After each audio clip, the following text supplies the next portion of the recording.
These are my squeaky floorboards. Now, most people try and fix them by using WD-40, talcum powder, but really after a while it's going to wear out and you're going to start squeaking. This is my house, and it's not much of a house at the moment, but it will be.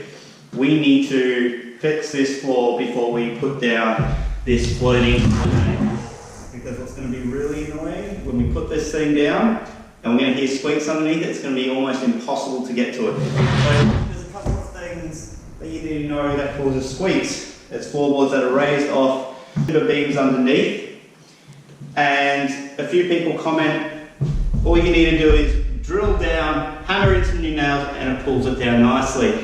Now in my case of the squeaking floors, it's not that.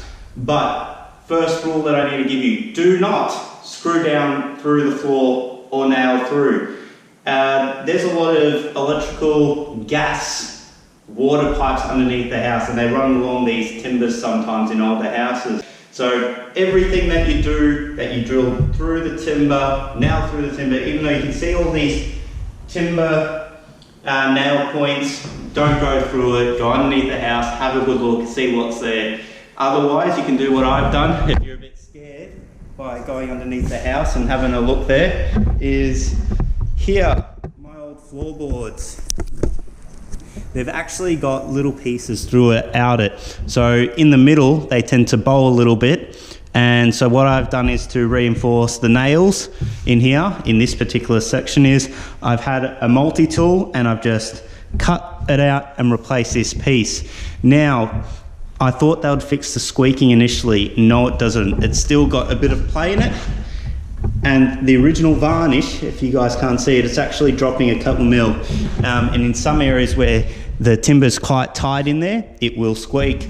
So initially, the floor was varnished, and that prevents it from moving. But over the years, the varnish doesn't hold as well. Eventually cracks and it frees up and starts to squeak. Now, running the floating floorboards on top in the opposite direction will prevent this, but it can squeak, and I've tested this out. So what I'd like to do is fix it like I've mentioned. Now, the way that I'm going to fix it is PVA glue. Buy it from the local hardware store, quite cheap. Now, these original timber floors were actually glued together, very strong, but they've lasted about 50 years and started giving way. So I'm gonna go ahead and reapply PVA glue in these gaps. So the technique I'm gonna use to fix these floating floorboards is glue, water, a brush, or a squeegee, depending on how quick you want to do things, and a sponge to clean up. So I'm fixing the floor. You want to sort of gauge what you're looking at. So here's quite a large gap of a couple of mils, where I'm going to use the glue quite neat in there. Because what you want to do is you want to have it thin enough so it can fit in between the gaps on the really tight boards, and thick enough to fill them. You don't want it too thick or else it won't go through. You don't want it too thin or else it'll fall straight through and not fill them up and glue it nice and strong. So what we're going to do is, I can see this one's quite thick, I'm going to go neat, this one's quite thin, this one's quite thin, this one's quite thin. And it's strange because normally on my floorboards they're normally quite thin, and then there's a whole section of thick. This is like a thin thick. It's going to be a bit confusing, but you can do a couple of coats. So what I'm going to do is, I'm going to chuck in a small portion here just to show the video. Okay, and then we're going to add, I'm going to go thick here, but I want to show you the thin ones with the squeegee and a bit of the brush. So I'm going to add about 30% water, and that's a little bit more than 30%. I'm going to mix it. This is just PVA and water, nothing amazing. You can get a 5-litre bottle of this stuff for about 20 bucks.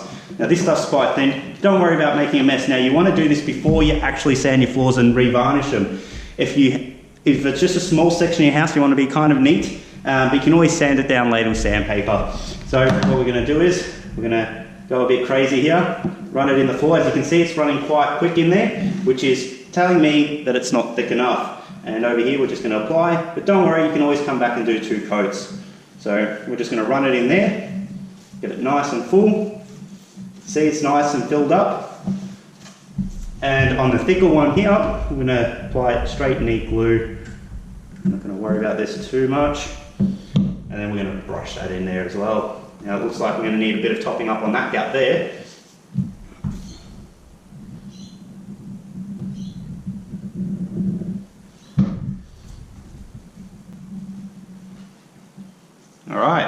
Once that's done, you can either use your squeegee it away, as you can see, nice and neat, or you can use a sponge with a bit of water, really dry, and then just wipe it away.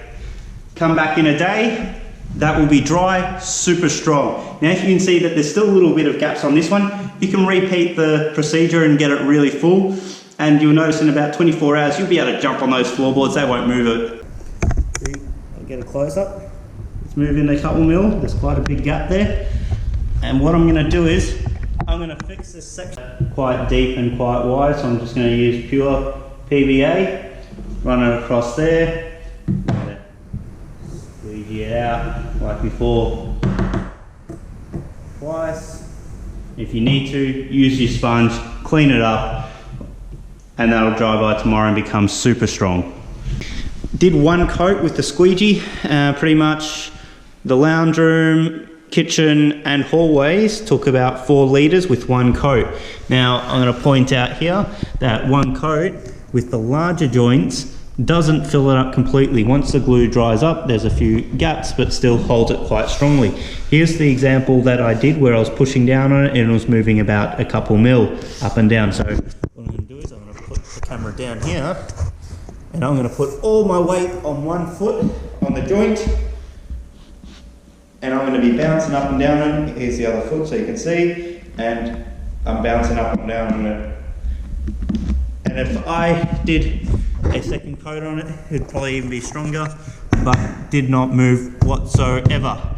So super happy with the job here. If you like my video, like, subscribe, and floating floorboards are starting to look great. Over here, I've replaced the old floor here because it was quite damaged due to water. This is where the laundry used to be.